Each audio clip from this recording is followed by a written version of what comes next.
Hey, I'm Rachel Ngom from She's Making an Impact.com, and we are starting our 3-part video series on how to batch to get stuff done. So in my business, I work 20 to 25 hours a week now. I've really cut back on my hours and my business has grown. So this works. I'm really excited to share with you one of my biggest secrets, which is batching. And listen up, because what you're going to learn in this 3-part video series is going to change your life. Like, this is going to make you so much more productive and get ish done.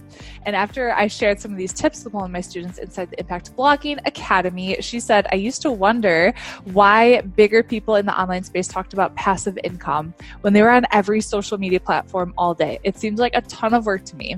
I'm starting to definitely see how it's possible to be present without putting in tremendous effort, and it's exciting. Batching, scheduling, and planning has been a major help for me and given me tons of confidence to keep going.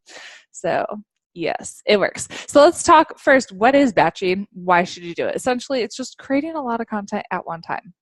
It's going to save you so much time, and you're going to be so much more productive. So here's a really simple way for you to think about it.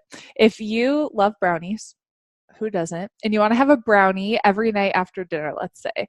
Wouldn't it be so much easier and faster and more effective to just make one batch on Monday, and then you can have a brownie every day for the rest of the week, instead of creating, actually going in and making one brownie per day? That's exactly what we're going to do. So what you're going to do when you're batching your content is you're spending a little bit more time on one task that day, but then you get that task is done for 1 week, 2 weeks. You could do like a month of batching at a time or more.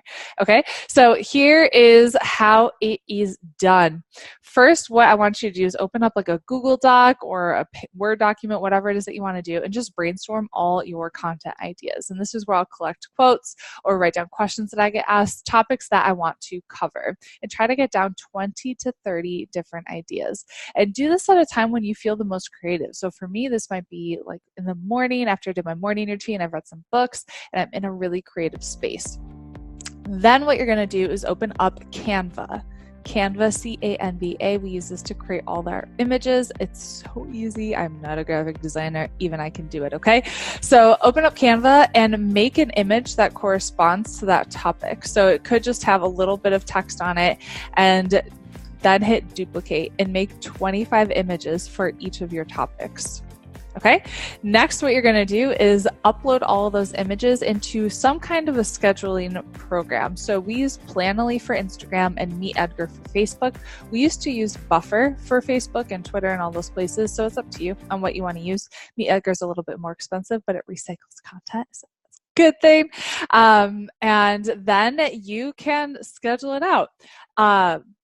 Bonus step for you is to do kind of what I'm doing here, is to actually record video about that content too. So you could sit down. What I do is I sit down with that content, I open up Zoom, and I hit record, I do a video, hit stop, hit record, do a video, hit stop, and I do at least 10 at a time. And that's 2 weeks worth of content for YouTube, for Instagram TV, for our Alexa skill. It's all over the place.